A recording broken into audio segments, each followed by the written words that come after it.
Welcome to CSIS Online. The way we bring you events is changing, but we'll still present live analysis and award-winning digital media from our Dracopolis Ideas Lab. All on your time, live or on demand. This is CSIS Online.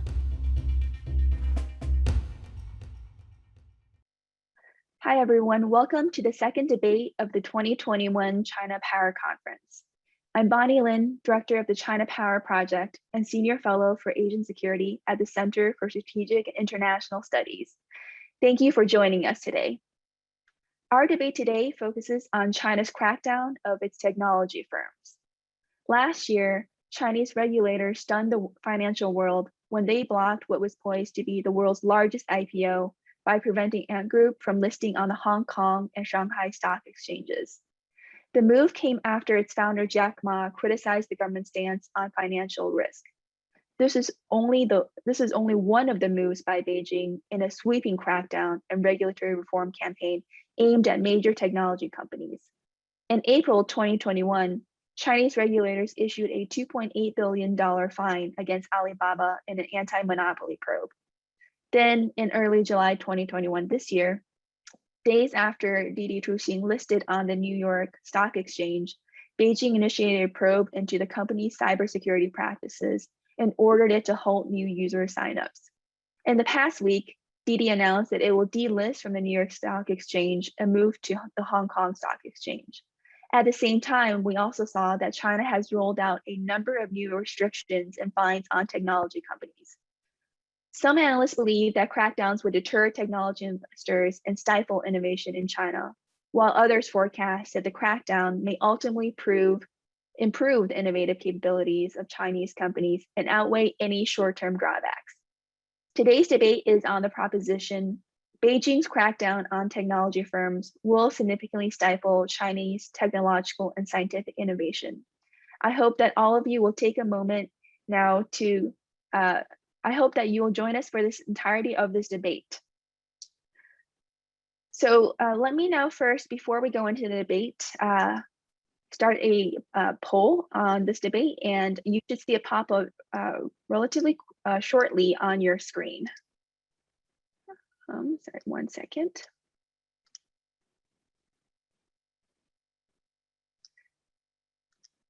So you should see the poll pop up on your screen. The poll has two options. First, if you agree with the statement, as well as the second option of if you disagree. I will give you a couple of seconds to look at this poll before moving on to introducing our speakers.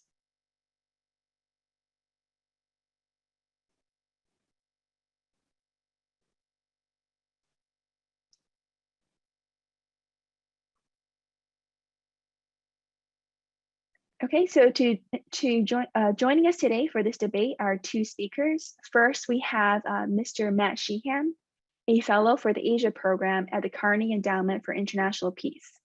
He will argue that Beijing's crackdown on technology firms will significantly stifle Chinese technological and scientific innovation. Matt's research examines China's artificial intelligence ecosystem, the future of Chinese technology policy, and the role of technology in China's political economy. Matt is the author of The Trans-Pacific Experiment, How China and California Collaborate and Compete for Our Future. From 2010 to 2016, Matt lived and worked in China, including as the first China correspondent for the World Post. After returning from China, Matt worked as a fellow at the Paulson Institute's think tank, Marco Polo, where he led research on Chinese technology issues. We're also delighted to have with us today, Ms. Ray Ma, a China tech analyst and the main writer and co-host for Tech Buzz in China. She will argue that Beijing's crackdown on technology firms will not significantly stifle Chinese technological and scientific innovation. In 2018, Ray started Tech Buzz in China to educate investors, funds, and entrepreneurs on Chinese tech companies with original insights and research. She previously worked at 500 startups as an investment partner and spent a decade in private equity and mergers and acquisitions, including at the Rain Group, Morgan Stanley, Merrill Lynch, in both Silicon Valley and China. Ray holds a BS in electrical engineering and computer science from the University of California at Berkeley and has held additional degrees from Tsinghua, as well as Harvard University. Thank you, Matt and Ray, for taking the time to join us today. So I want to note here that we asked Matt and Ray to take specific for and against positions in this debate. We understand that their actual personal views are much more nuanced and they're captured by a simple yes or no to the proposition. So let me now end the poll and I'll share the poll results. So you should now see the poll results on your screen. Sorry, do folks see the poll results? Shows 0% for both for me. Okay, so maybe the polling did not quite work. 1 second. Okay. I just restarted the poll and my apologies that this did not work. So let me give another couple of, let me get this 1 minute for folks to poll.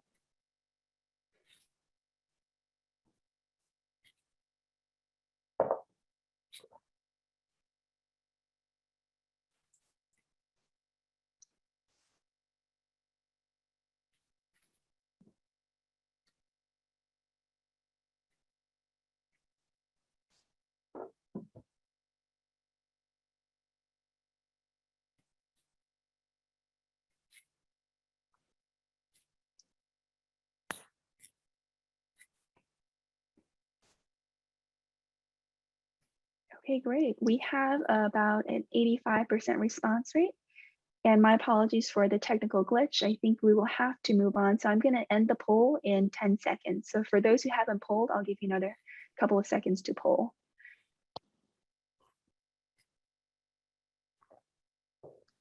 Great. Let me share the results. So from what I'm seeing on my end is that 57% of those online joining us today at the webinar agree with the proposition and about 43% disagree with the proposition. Okay, Hannah, can we pull up the poll results from our Twitter? So in the past couple of days, we also ran a poll on Twitter. So we would like to also display those results. On Twitter, what we saw is actually quite similar to the live poll results. We saw 52.5% agreed with the proposition and 47.5% disagreed. So with that, I think it's still a relatively split debate in terms of ingoing views. So let me turn to Matt to help kick us off the debate. And just before Matt speaks, let me give you a quick preview of the format. Matt will speak for about 10 to 15 minutes, laying out his case for why this why he believes that this crackdown will stifle innovation in China. And then after that, Ray will also present for 10 to 15 minutes. And then after that, we will have a period of rebuttals where each side, Matt and Ray, will have about 5 minutes to present. And then we will go into Q&A. So Matt, over to you. Great. Thanks so much for having me, Bonnie and Hannah and everyone at CSIS for putting this together. I've watched these debates for a while. I'm a big fan, so I appreciate you bringing me on. With that said, I've been put in a very unfortunate position today of having to debate the great Ray Ma on China tech issues. Ray's one of the people who I've probably learned the most from when it comes to Chinese tech and Chinese companies. So normally when she's talking, I like to be in the audience, just kind of nodding along. But I don't have that option today because they asked me to take this side, and also because I think there's some sort of deep and almost like it's like a phase change in Chinese technology that I think it's worth sort of picking apart. And I think it's going to have big implications for both the pace of innovation and the direction of innovation. And I'm going to try to tease out at least a couple of those today. I'm going to share some slides here just to get started. Are you able to see those slides now? All right. So, you know, Bonnie ran us through some of the crackdowns that have happened over the last year. I'm not going to kind of piece through them one by one, but just to shout out a few. It's been, I think of it as like a kaleidoscope almost, because you kind of get dizzy looking at it. But we've had the crackdown on Ant Financial, sort of forcing them to pull their IPO, the DD crackdown just after they'd listed on the US stock exchange, banning them from the App Store, eventually kind of pushing them to delist. Had a bunch of antitrust and anti-competitive actions against pretty much all the big platforms. I think that's one of the real main thrusts of it. Crackdown on online education, on gaming, the whole mix of things. So, today I'm taking the position that this will stifle Chinese innovation. But first, I just kind of wanted to lay out what I'm not going to do in this argument, what I'm not arguing for. I'm certainly not going to run through every one of these crackdowns and try to get the exact sort of directional push of it. What's the impact on investors? Because it's a real mixed bag. It's a grab bag, some pushing, totally different directions for different motivations. We're not going to run through each one of these. I'm also not going to argue what I think is kind of gets bandied about a little bit, which is just the idea that, with this heavy-handed state intervention, you're really killing off incentives to innovate, that by cracking down on the big giants, you're going to kind of crush the desire of people to found new startups and to keep things going.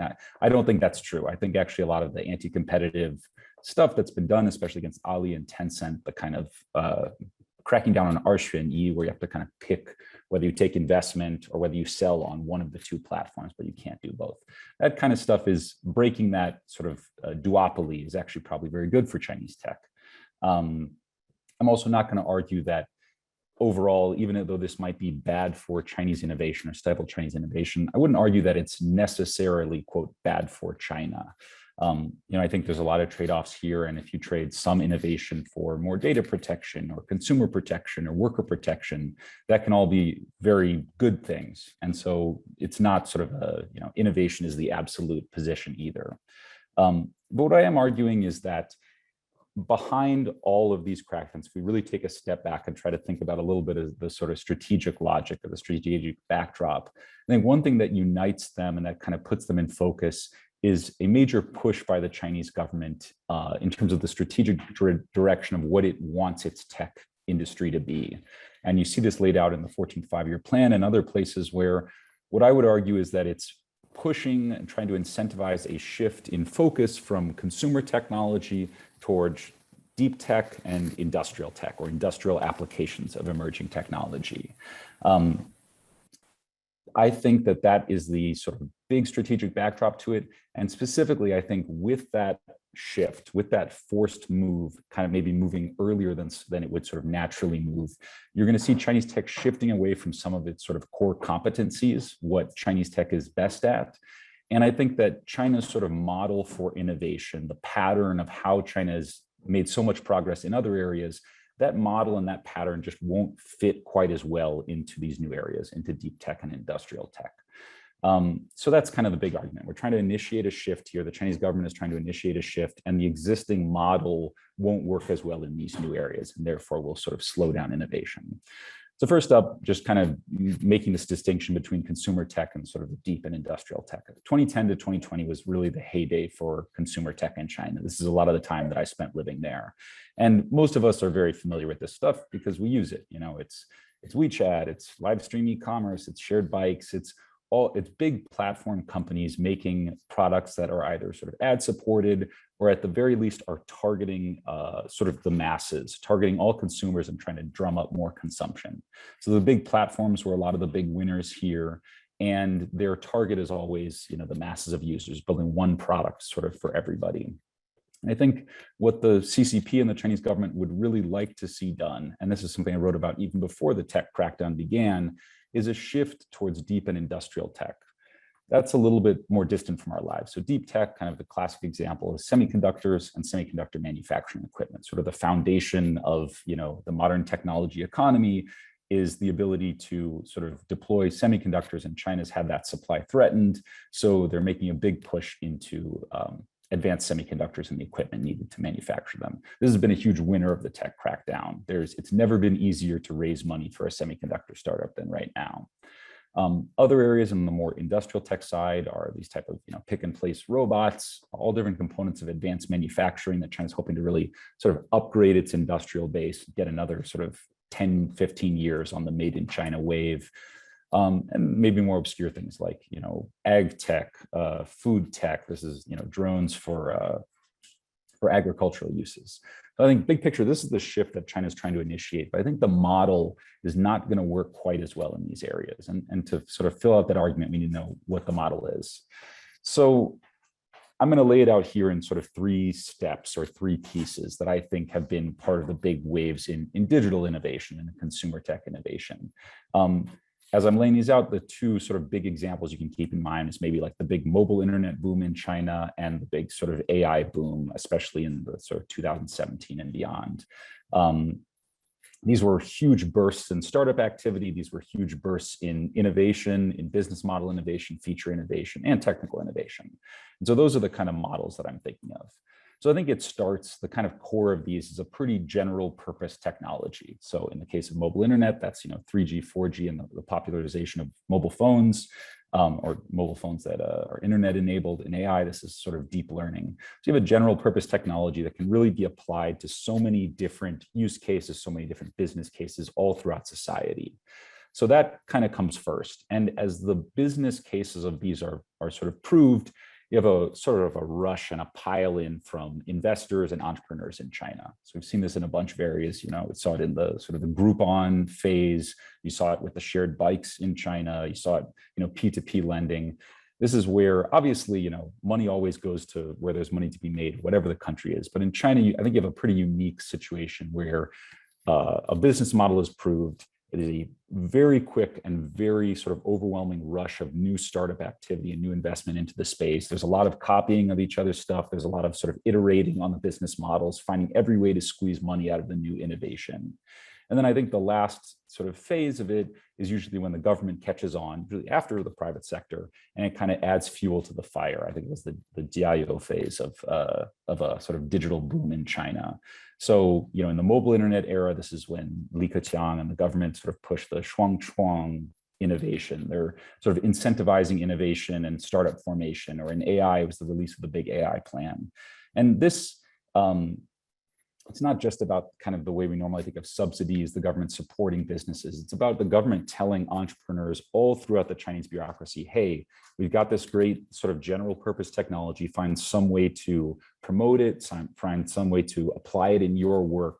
And because they are so sort of all purpose, the technologies, it's pretty easy to do. With mobile internet, if you're in the tax bureau, you suddenly let you hook your sort of tax payment system into WeChat. Or if you're in the train bureau, you allow people to book train tickets through WeChat. With AI, if you're in the surveillance, or if you're in the security services, you buy surveillance equipment.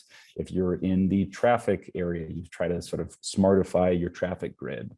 You have a kind of an all of government push to kind of promote the technology. And I think when this process is happening, in mobile internet, this is kind of 2012 to 2017-ish. In AI, it's kind of 2017 to 2020.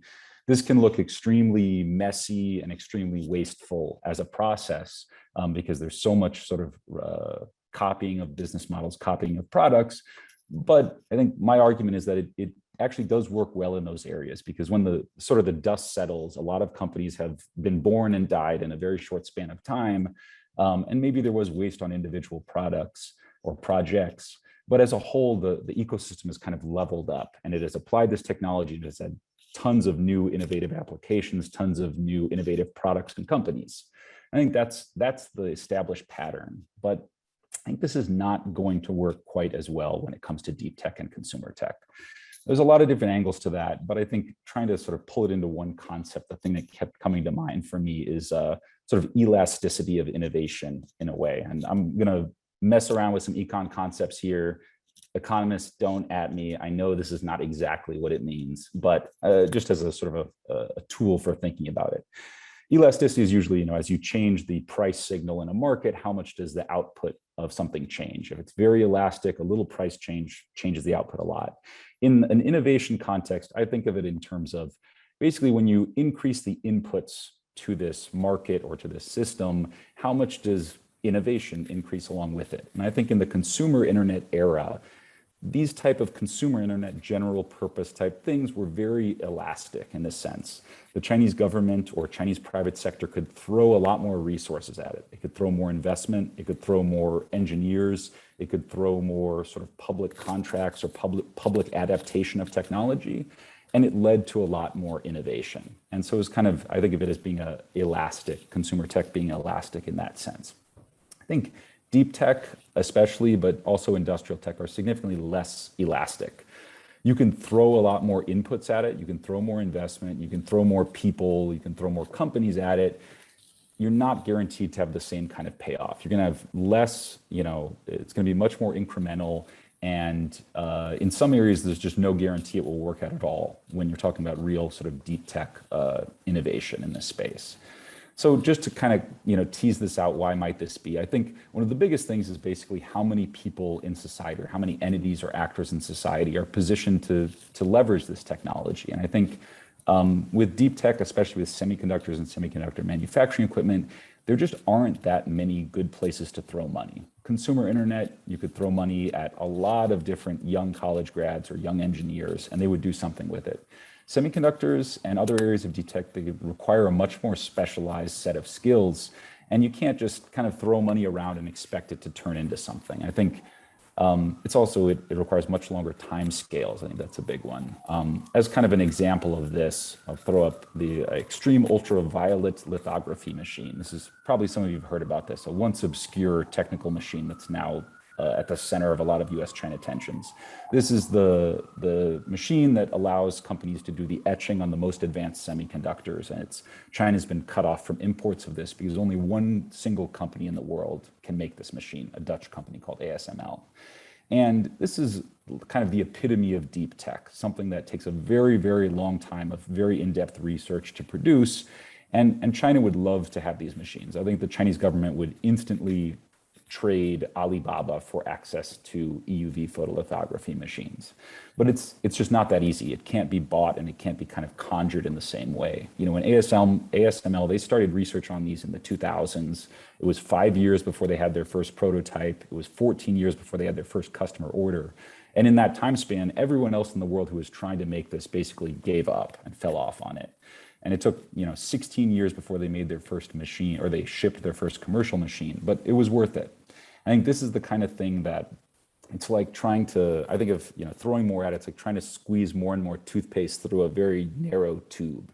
The size of the tube, I guess, is like the amount of social resources and mobilization you have around this. But in the end, only so much can come out. And I think that's the phase we might be entering as China moves into this. I think with industrial tech applications, robotics, ag tech, et cetera, it's a bit more mixed bag. You can throw more resources at that and expect more outputs, but I do think it's going to be much slower and a much more of a slog than has been the case for the last 10 years. So, I think it's still to be seen. Right now, we've still seen VC investment has been very robust, startup creation has been very robust, but I think it remains to be seen if that holds up as people try to make robotic startups. You can sort of discover that shared bikes or something is a new thing and everyone's rushing into it. P2P lending. It's very easy to make a prototype, a mock-up, everybody floods in, you have a bunch of products, you rapidly iterate. You can't really do that with a robotics system. You can't suddenly have teams all over the country whipping up prototypes overnight and flooding into it. So whether or not VCs are sort of patient enough, whether or not you're going to have undergrads switching into mechanical engineering, agricultural engineering, and it's a big open question. I do think we'll see a significant break on innovation. And I want to go over, so just a very quick recap. I think the strategic backdrop here is a shift from consumer tech into deep tech, industrial tech. I think China's sort of pattern of innovation won't work as well in these areas. That's, throw up this concept of elasticity of innovation. I think that's the problem here, is you're going to hit more bottlenecks in sort of creation of startups and whatnot. And I think this might be a necessary shift from China's perspective. You need these semiconductors, whether you like it or not. So I think they're basically going to trade off sort of upside of pace of innovation for more sort of technological security in a way. That's all I got for now. Looking forward to Ray's talk. Thank you very much, Matt. That was a really great discussion. And I love the last slide on the recap in case folks didn't catch all the main points you made. I thought that was brilliant. So let me now turn the floor to Ray for your opening comments. And after 15 minutes, we'll then switch to rebuttals, turning it back to Matt. So Ray, over to you. Thank you. Hi, thanks. I am a bigger fan of that, I think. So thanks, Matt, for taking the opposing side. I know there's a lot of nuance to your views. I thought that was a fantastic presentation. I did think that you didn't address exactly the regulations impact on innovation, though, and more of the general Chinese sort of system. So I think for my 15 minutes, I'll start off with basically only the regulations, and then maybe in the rebuttal time, I can address some of the points that Matt raised, which I think are very clever and really great points about the Chinese innovation system in general. So, okay, so I didn't have a presentation. I do have a few slides that are better seen visually, but the three sections I'm going to go over are one, when we talk about tech regulations from Beijing, what are we talking about, what they're actually doing? Like Matt, I'm not going to go over the specific details, but I'll bucket them into categories so you can more easily understand why I think that the regulations don't impact innovation. And then two, I will actually go into what the Chinese tech ecosystem looks like, what's shaping up to go forward. I do have some overlapping conclusions as Matt, but I think I have some overlapping data, I should say, but the conclusions are going to be slightly different. And then finally, I'll go into what I think the general criteria are needed for innovation ecosystems to thrive. And I think Chinese regulations actually have been well positioned for that. So first, on the subject of tech regulations from Beijing, I personally segment that into three buckets, which I think are very easy to remember. So the first one is what I call Chinese idiosyncratic reforms, right? So these are results of different social norms, role of the state, or reactions to China's specific issues, such as the demographic crisis going on there. And regulations that fall into this bucket would be, for example, after-school tutoring, getting turned into nonprofits, implementing gaming restrictions for minors, and I would probably include a DD listing as one of those as well. The second bucket, though, I would put in terms of regulations is keeping up with the West. So that's what I call it anyway. It's basically either rectification of previous regulatory gaps or updating rules. So things like the rules that went into regulating Ant Group and making it so that the company needed to put in more money into lending instead of just relying on third parties, or updating the rules such as antitrust, banning two, choose one, and rectifying some of the privacy loopholes that existed in China. There might be some variations here, but the large intent is to be on regulatory parity with the West, with the developed countries and developed economies. And finally, we have standard setting for new technologies. So for emerging technologies where there are no footsteps for China to follow, so they can't, look at and say we want to make China's GDPR.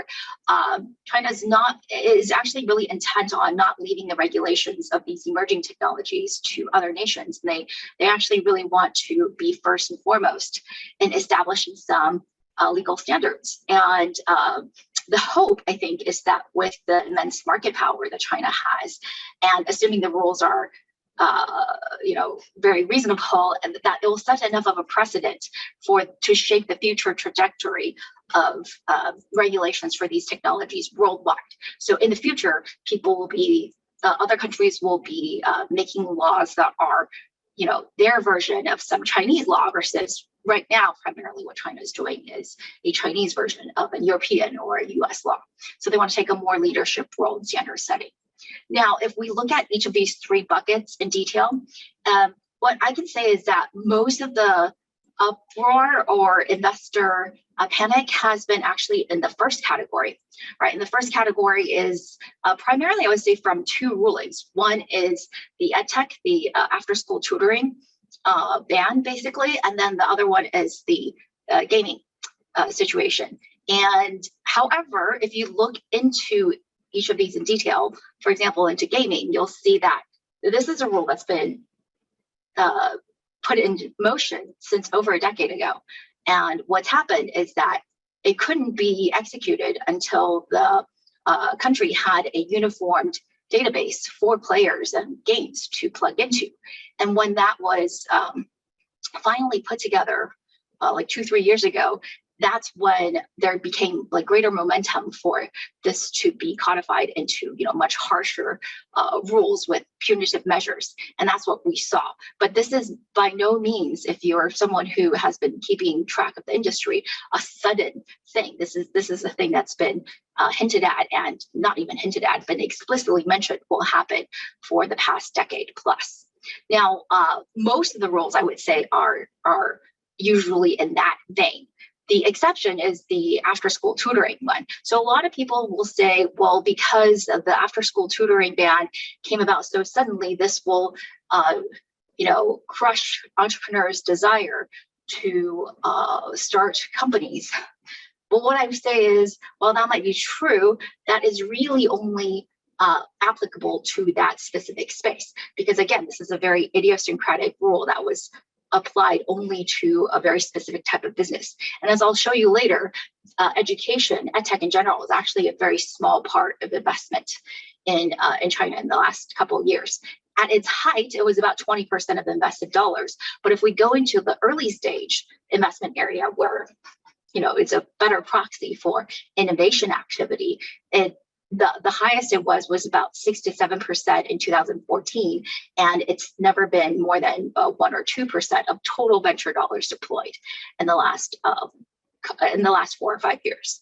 So onto the second bucket, keeping up with the West. I really don't think this needs that much explanation.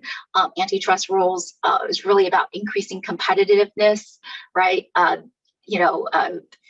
Fintech rules are about managing the systemic risk in the financial markets.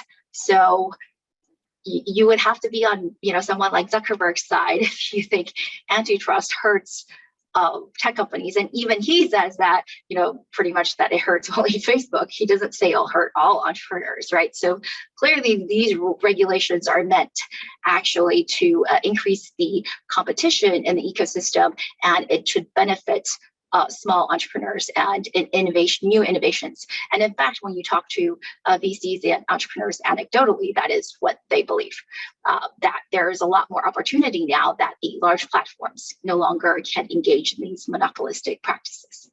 Now, the final one, standard setting for future technologies, I think is actually very positive for people working on emerging technologies, actually. So again, the earlier China puts in place sensible and reasonable rules that other countries adopt, the more it gives Chinese companies a head start, because presumably everyone's going to eventually have rules on algorithmic governance. China just has a more accelerated timetable, and because of its the nature of the state there, may be able to get these rules passed and companies to comply earlier. So the longer you have in figuring out how to comply, then the longer time you have in figuring out how to build into your business models and products. And I think that is actually really helpful for Chinese companies going forward. Again, China is a very large market with a huge user base and some not small amount of influence, especially on neighboring countries. But I think if you look deeply into some of these regulations, especially again without AI algorithms that were mentioned, you see that the discussions are very similar in US and Europe. It's just that it looks like China is going to get a head start into implementing them, therefore giving hopefully Chinese companies a head start, or at least that's the hope there, I think. So that's the basic regulations. What I want to talk about next are, Chinese entrepreneurs. What are they actually working on? So this dovetails nicely with what Matt described. I think there is a big bias amongst many folks because of the word, when we say tech in the US, people think of internet companies, people think of Facebook, Apple, Microsoft, etc. And for China, actually, it's even skewed further because, as Matt mentioned, the last decade, China has been primarily the leader in mobile internet companies specifically, right? So when smartphones came out in 2007, 2011 was the year that China's China topped the world in global smartphone shipments. And that whole decade, the last 10 years, has really seen China innovate and be a leader in digital technologies on the mobile internet. Companies like ByteDance and Meituan were founded in 2010 and 2012, and respectively. However, by 2015, it's already clear for those investing in and participating in Chinese internet ecosystem that this so-called mobile internet dividend, which stands for the fact that basically so many users are coming online, you're going to grow at least as fast as the entire market, was going to end shortly. In fact, that was probably the first year where we already have headlines in Chinese venture capital asking, what's next? The second half of the mobile internet is already here. Now, we have the benefit of hindsight, and we can see what came next. So, Hannah, if you can help me just show the slides I have prepared. Yeah, so we can already see what happened next, because we can see that this is a little bit hard to read because I included all the categories. This is from the Chinese venture capital database I teach you, but you can see that the 2014 is sort of like the first year where Chinese venture capital really took off.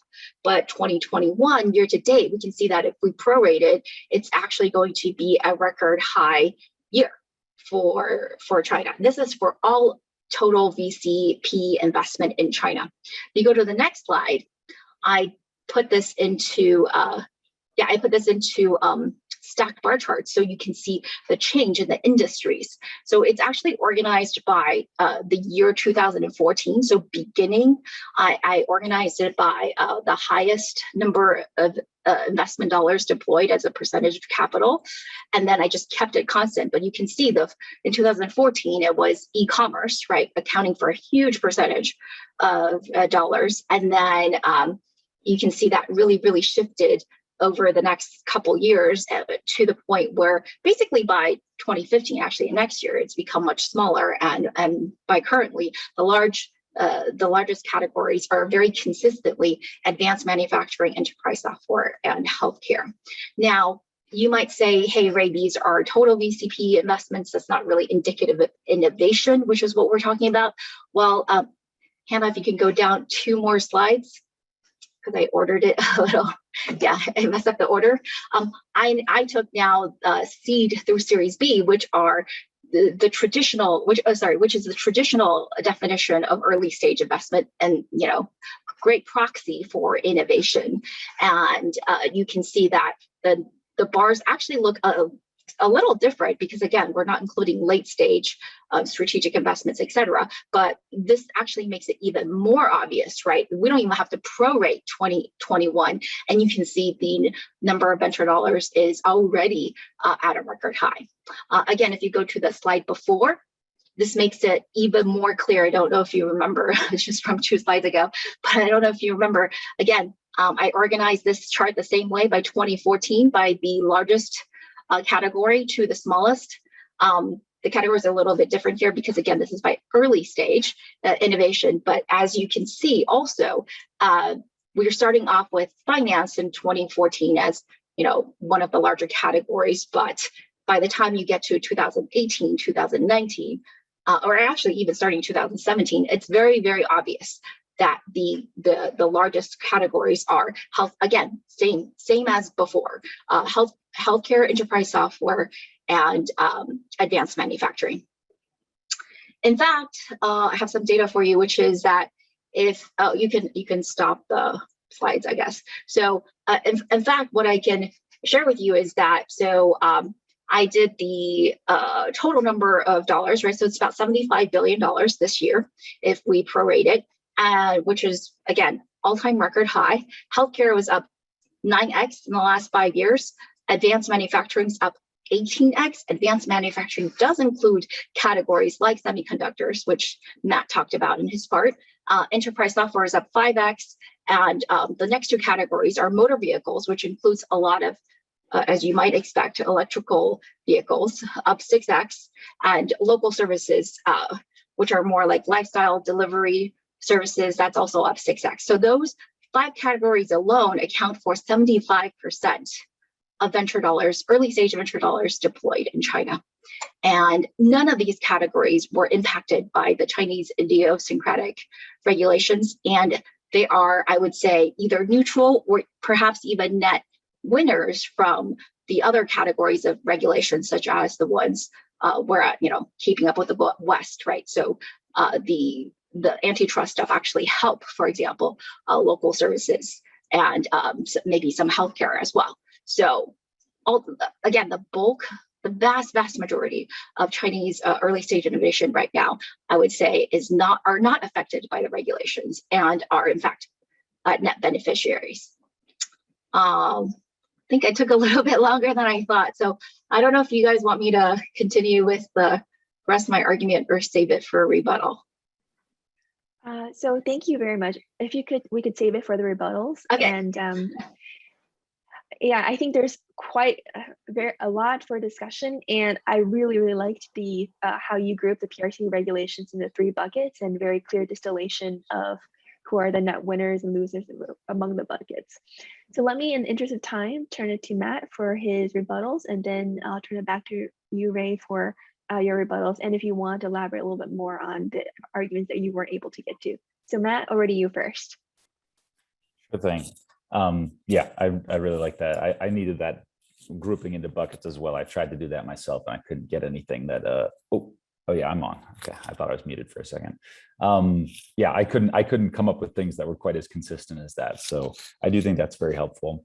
I think maybe I don't know if this is so much as a rebuttal as like a question that to me is it's very much an open question. And I think the answer might not bode well for Chinese tech, which is how many different areas can the government sort of remove from the equation before it starts both limiting the sort of the space that Chinese tech has to play, and also before this sort of uncertainty about what comes next starts impacting VC dollars and new startup formation and sort of deep tech. So, I think probably if you'd gone back in time a year or 2 ago and you'd ask me, or you'd ask, maybe a Chinese person or an investor, what's the government's sort of stance on education? It's like very pro education. And you'd think that ed tech is an area that will probably have sort of continued support long term.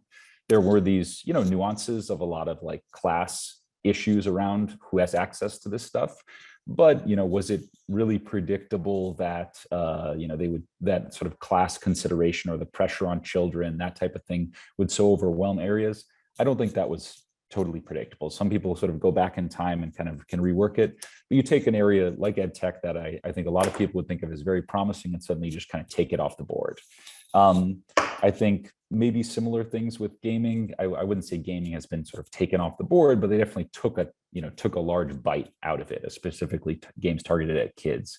And, if you were to ask VCs or entrepreneurs, going forward, what do you think the Chinese government's attitude is going to be towards gaming? I think it's a pretty open question. I wouldn't be totally surprised if they took a much harder line of maybe not just limiting, hours of gaming for kids. For people who don't follow this closely, I believe the regulation is kids can only play from 8 to 9 p.m. on Friday, Saturday, and Sunday, and no other times. Pretty strict parenting right there. I wouldn't be surprised if we learned, in the near future that the CCP considers gaming writ large to be spiritual opium, or they consider VR or the metaverse to be spiritual opium that kind of distracts from the real world and the real economy. Maybe similar things to fintech. The Ant Financial thing might be a little bit idiosyncratic, some personalities at play, but I do think fintech's another area where there was a lot of innovation going on, and suddenly it looks a lot scarier founding a new startup in that space and thinking you're going to have, years and years of runway to sort of explore the field.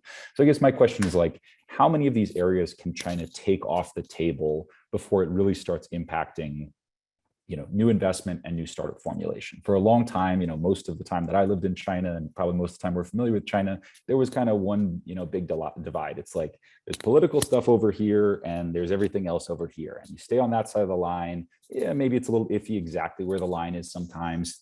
Apps or companies will push it and they'll get pushed back. We saw that with sort of the Weibo crackdown in 2012, 13. But it was kind of like a one-dimensional divide. Now, as just it kind of seems, I think, to an outsider a little bit more like, what is Xi Jinping or Wang Huning or the Politburo saying? What do they have on their minds this month? What do they think is bad for China or bad for children or bad for everything? And as you have to play that kind of guessing game, I do think it's going to impact things. I think the 2021 VC numbers are impressive, and that does, it's been very resilient thus far. But I don't think it's, I don't think it's a sort of a thing that can continue indefinitely without consequences, I guess is how I'd put that. So that would be sort of one big area, is how many areas can you take away? I think there's something of a little bit of an argument about sort of killing off the cash cows of big companies. When you look, I mean, I don't want to always reference back to AI just because that's what I spend my time on. But when you look at like AI research, cutting edge AI research, by far the biggest single sort of institution globally contributing to that is Google. They were early on autonomous vehicles, the same way in China, Baidu was early on autonomous vehicles. And the reason why they're able to do that, be able to pour money into research that is going to be published openly for everyone, or pour money into moonshot projects like autonomous vehicles, is because as platforms, they are cash cows, and they can just kind of print money on one side and then spend it on interesting things or long-term research over there. And, if you take a bite out of Tencent's cash cow via gaming, or if you take a bite out of Ali's cash cow by forcing it to spin off different entities, you are basically reducing the resources that they have to put into sort of deep tech investment, long-term moonshot type investments. And I think that's going to have a cost. It partly depends what type of innovation do you care about. If you want, 10 new e-commerce startups, you probably should take a bite out of Alibaba. If you want them to invest in sort of smart city development and like long-term goals when it comes to energy storage and stuff like that, you probably want to let them kind of keep printing money in that way. So yeah, I guess that's what I'd throw out there in the rebuttal. Is basically, these might be, the education thing, they might be idiosyncratic China things, but how many idiosyncratic China things can you take away before it starts having an impact? And I think we're going to see that going forward. And when it comes to kind of the access to resources for the big companies, you keep taking away their cash cows, they're going to stop doing a lot of the research that I think China maybe ultimately wants, or that drives innovation in sort of deeper or more long-term areas. I'll leave it there. Thank you, Matt. Ray, over to you. Okay, all right. Really good points, Matt. I will address them in time. Meanwhile, I wanted to finish, I'll just try to summarize really briefly what I didn't get to go through, which is the last part I wanted to talk about, which is the Chinese innovation ecosystem and all innovation ecosystems in general. What do you really need? And are the Chinese regulations supportive of these three things? So what I would argue is generally you need talent, you need access to capital, and then you also need robust capital markets, right? So with talent, I think I'm just going to cite a stat that probably many of you heard, which is that it seems that by 2025, China is going to have double the STEM PhDs that we have in the US. And if you actually exclude international students, it's going to be more like 3 times. I think on this respect, you see China really putting forward a lot more money into higher education, especially around STEM. In fact, over 70% of programs in China don't even have any liberal arts in their universities. I don't know if that's actually a good thing or not, but very heavy focus on STEM. And in fact, you could argue that on the regulatory side, it's really the US keeping out Chinese international students who are a very large contingent that is almost helping China, right? On the capital side, what I would say is most people don't realize this, but China actually has a very robust domestic capital generation system now. So as of 5 years ago, China is already, RMB venture investments have already overtaken USD. Now it's kind of gone up and down over the years. So I would say, think of it as a 40-60 split. It's not like 80-20 split, but RMB is becoming much more sophisticated, and there are more regulations coming in place that really encourages more long-term investments. And that's what really China really needs. That's actually why there is a lag, and that's why there is an opportunity for US dollar funds, because China doesn't have as robust of a system as there could be. But that is, we're going in the right direction there.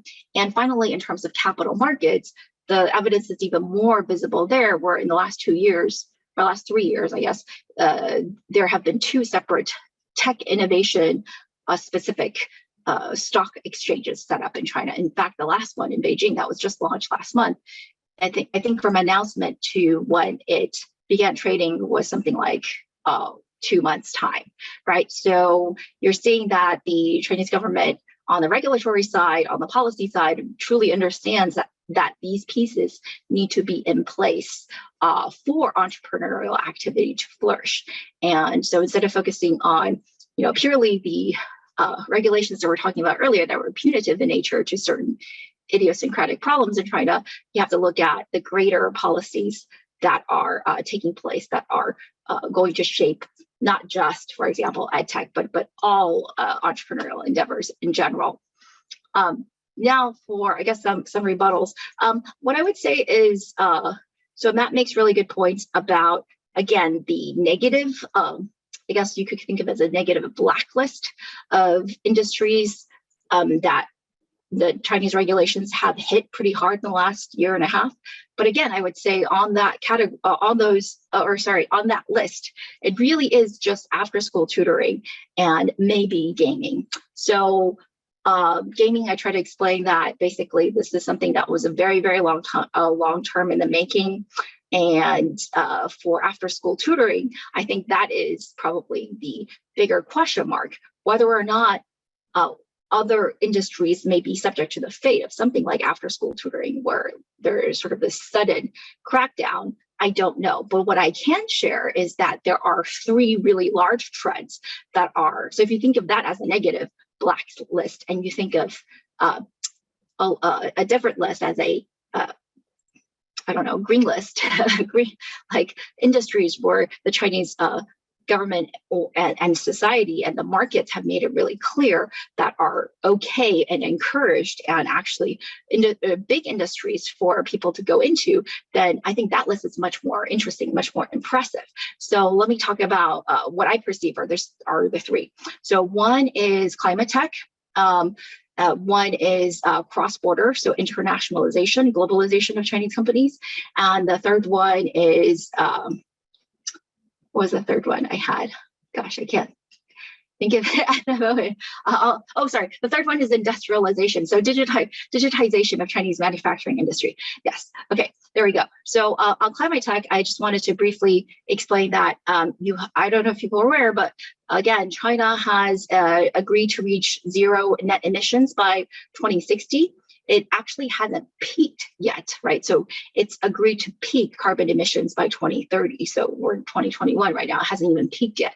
And it's giving itself only 30 years to reach zero net emissions. The US and Europe in comparison actually already peaked. And Europe actually in 1979.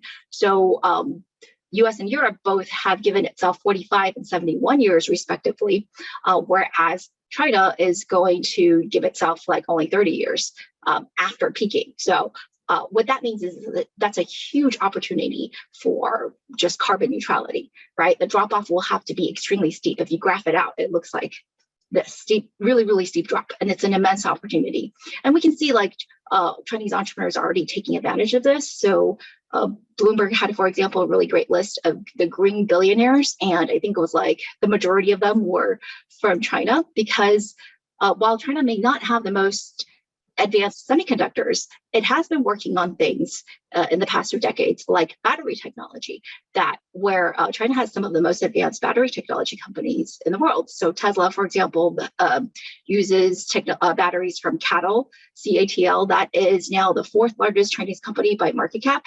And the founder is, I don't know how rich she is, but like a very, very, very rich person. So China is off to a really impressive start in climate tech, and we're just at the beginning. Again, China hasn't even peaked in terms of carbon emissions. The third one I wanted to talk about was the industrialization, right, of Chinese manufacturing industry. So again, China has made a decision that it wants to maintain its like roughly 20+% in manufacturing of its GDP. And it doesn't want to go the route of the US, which has let manufacturing really decline in percentage of GDP. Wants to be more like Germany. And what that means is that there's just like a huge opportunity, because China does not plan to give up on manufacturing, to increase the efficiency. And right now, China's already done a lot in terms of, like I think Matt mentioned, industrial robotics, but you'd actually just, if you look at some of the investment specific deals and specific innovation that's happening in China, there's just a lot of enterprise software and AIoT. So using AI and connecting IoT, especially in factories, that is getting a lot of investment and getting a lot of traction. And that's just because, again, manufacturing is 20% plus of the Chinese economy. So if you just apply, I'm just quoting a leading, not leading, like one of the leaders of the Chinese economic development committee. I don't know how to exactly translate it, but he was the former mayor of Chongqing, Huang Jifan, and he speaks a lot on the economic policy when it comes to innovation.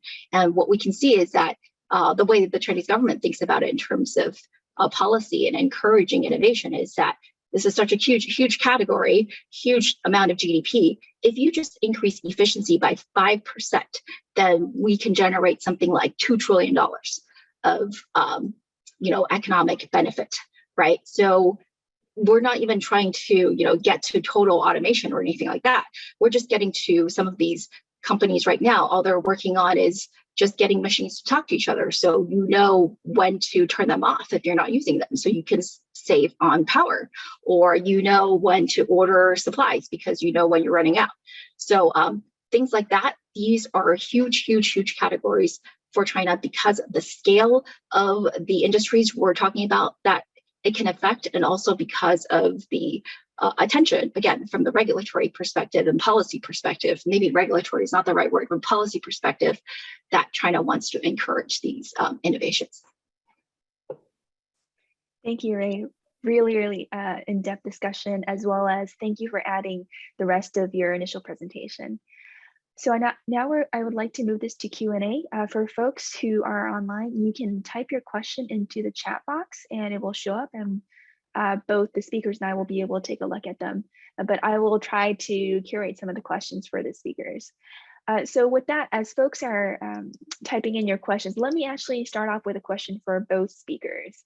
So I noticed in your discussion about Chinese, where China might head, both of you are talking about where China is now in terms of China's crackdown on gaming, in terms of Chinese crackdown on after-school education.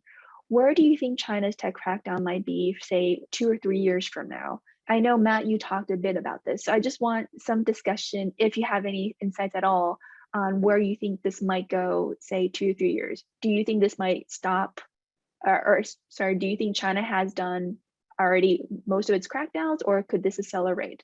Would love both of your thoughts on this. Maybe I'll go to Matt first and then to Ray. Sure.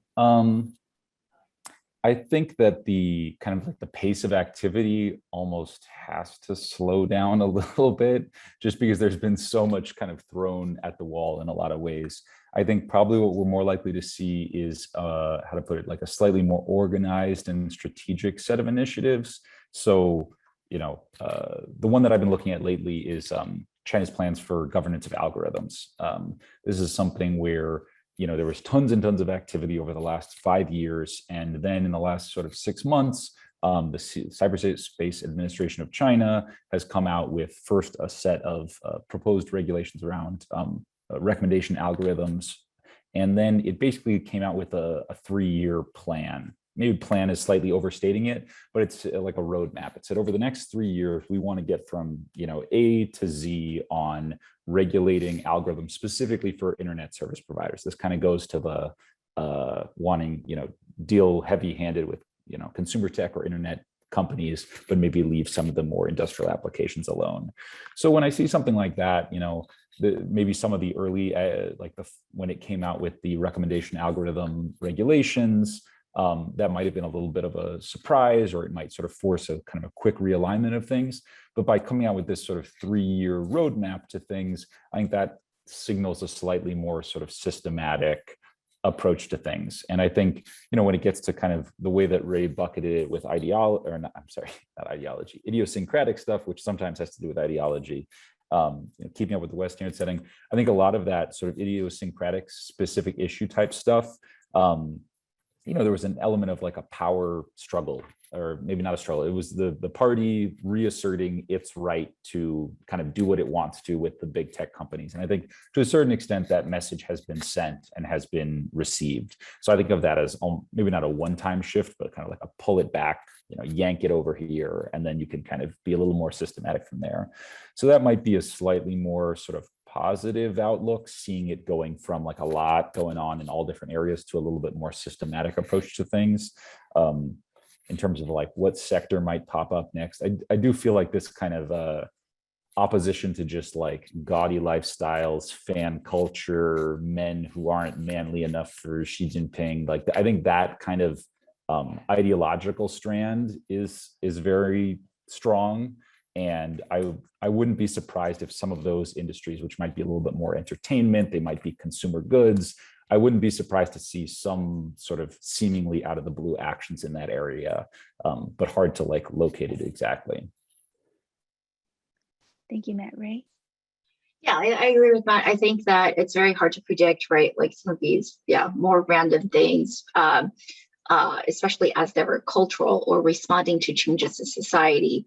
I think if I had to make predictions, then going back to what I said earlier about looking at looking at the sectors that are getting a lot of traction in terms of entrepreneurial activity, and which are also sectors that China clearly wants for there to be more innovation. So healthcare, right, enterprise software, which includes things like industrial automation, as well as advanced manufacturing, which includes things like DTech, semiconductor manufacturing. I think these are things that you're going to see more regulations around. So healthcare, for example, no expert on healthcare. I barely take a look at it, but I've recently just noticed in the course of doing research for other companies that China is putting out regulations about, for example, central procurement of pharmaceutical drugs, right? And maybe devices, I'm not really sure.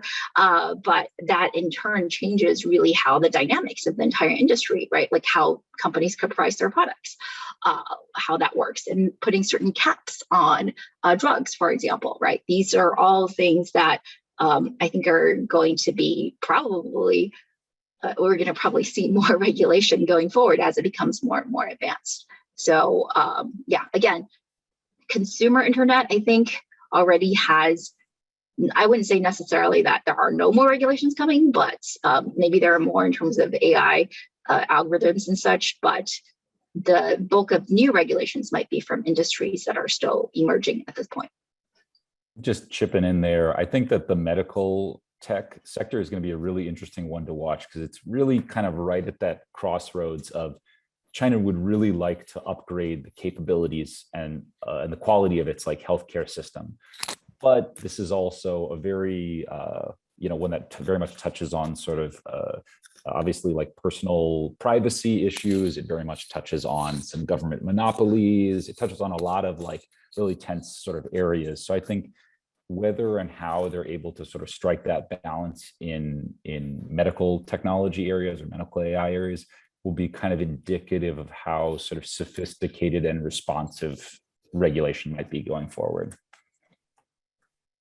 Thank you. So Matt, for a question directed at you, we saw several questions asking about the relationship between innovation for consumer technology versus innovation for deep as well as industrial technology, with some asking, could innovation on consumer tech drive innovation in the industrial and deep technology? Could you just elaborate a little bit about this issue?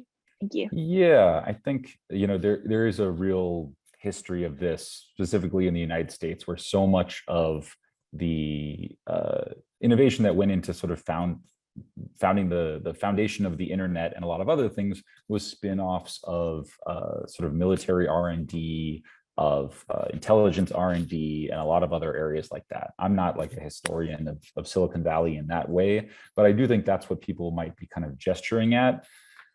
It's, how to put it, it's almost like so sort of like long-term and forward-looking that I can't quite like draw the line myself between these two things. I think, the fact that the internet came out of some government-funded projects and some military-affiliated projects is like, that's a pretty big deal, But it also, if the internet hadn't happened, we probably would have far fewer examples where this was kind of earth-changing.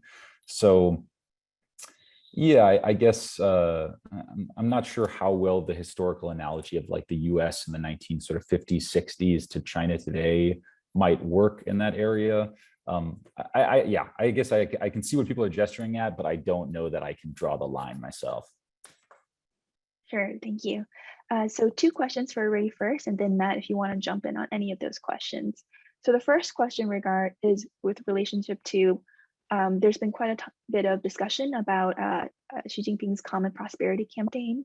How does that relate to China's crackdown on tech companies? I think both of you covered it a bit, but I think this relates a lot to what, Ray, you're talking about, the idiosyncratic nature of some of the Chinese crackdown. So I'd love to get your thoughts on this. And the second also relates to the comments that you made, Ray, about some of the winners in terms of the Chinese tech crackdown. I'd just like you elaborate a little bit more on who are some of these winners. I think you mentioned some of the smaller companies, but if you could elaborate a little bit more. And then Matt, if you want to jump in after she answers this. Thank you. Okay, I'll ask you for clarification on the second question. I'll answer the first question before I forget. So on the common prosperity thing, I think what is important to realize is that this is not just some communist ideal where like everyone is happy and prosperous. It's that there is an economic basis for China.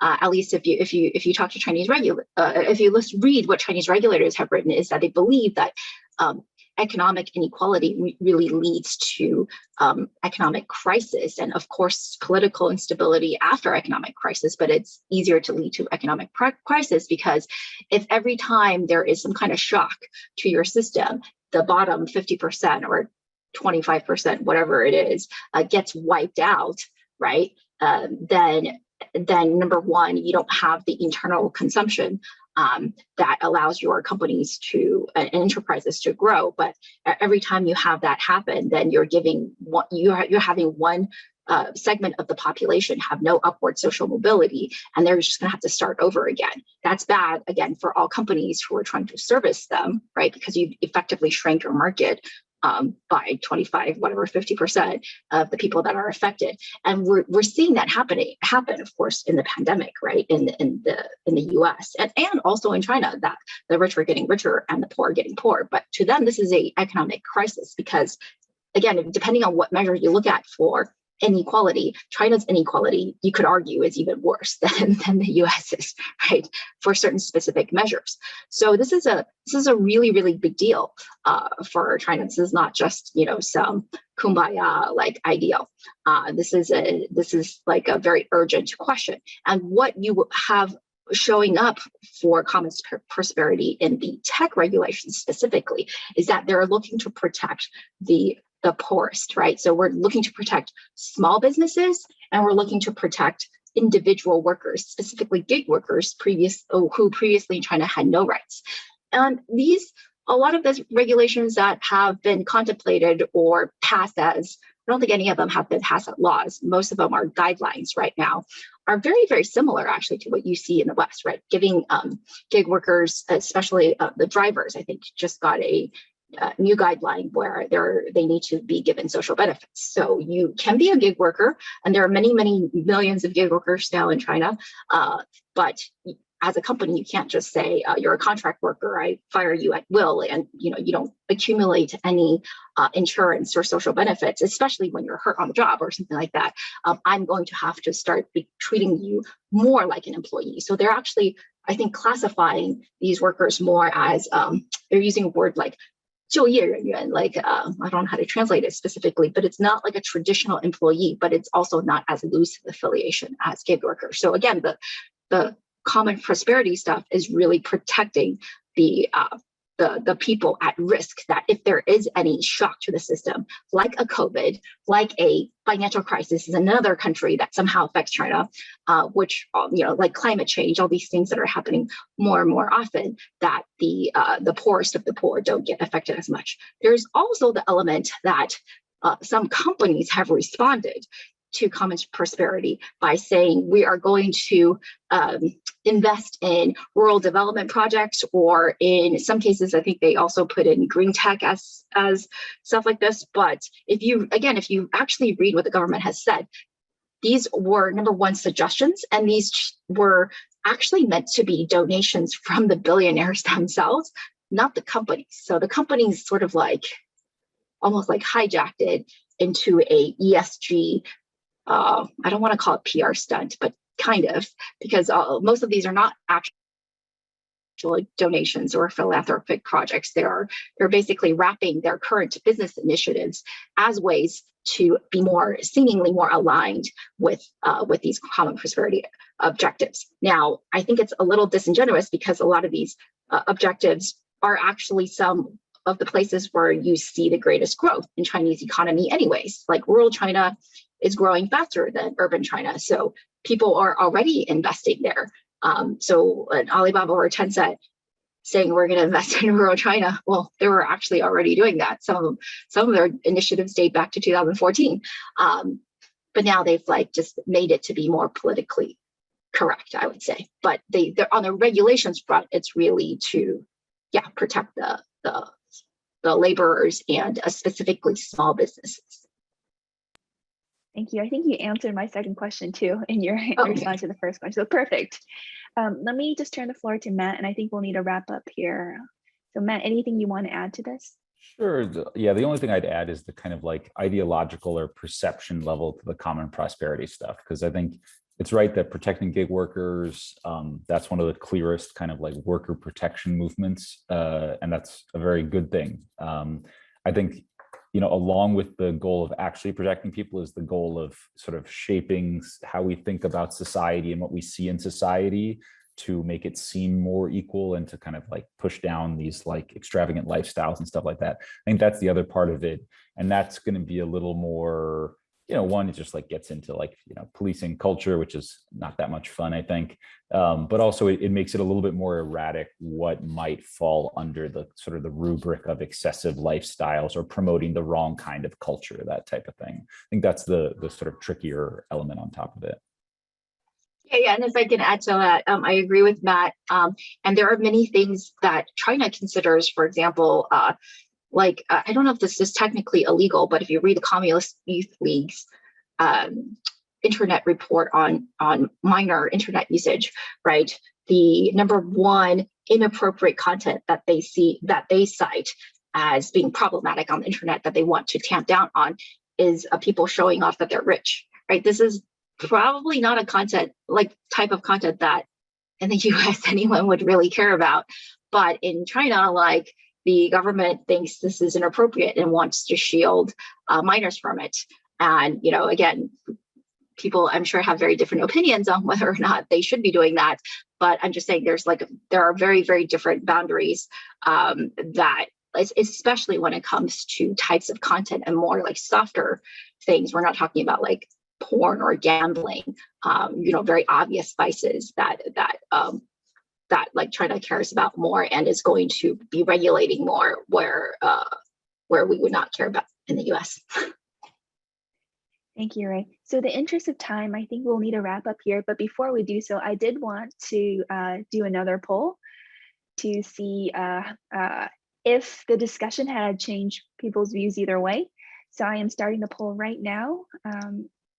And you should I'll give folks about a minute or so to poll. And then as we're doing that, I do want to preview our next China Power discussions. So thank you. So looking forward, our next event for China Power is our third debate and our second keynote on December 14th. So our third debate will begin at 8:45 a.m. on December 14th. It will focus on Afghanistan, and we will be asking two leading experts, one from China and one from the United States, to debate the proposition that China will establish itself as the most influential external power for Afghanistan. On the for side, we have Senior Colonel Zhou Bo from Tsinghua University. And on the against side, we have Dr. Seth Jones from CSIS. After this debate, we will have our keynote, our second keynote of the conference, and it will be Senator Steve Daines. And he will be discussing how Congress views the challenges and opportunities associated with China's growing power. So with that, let me end the poll. We have quite a number of folks who participated, and the polling results are, you should be able to, sorry, I'm sharing the polling results now. I think I see a very slight shift in the poll numbers, but I would say that it's very small difference in terms of 49% to 51%. That's a meaningful shift. It was 57-43 of the people live here, so I lost 8%. What are you gonna do? Well, thank you, Matt, and thank you, Ray. I think this just means this is a really great discussion where both sides presented very convincing views, and it caused some folks to change their minds. Thank you everyone for joining us, and please stay tuned for our next China Power debate on December 14th. Great, thanks so much. Thank you so much. Thank you.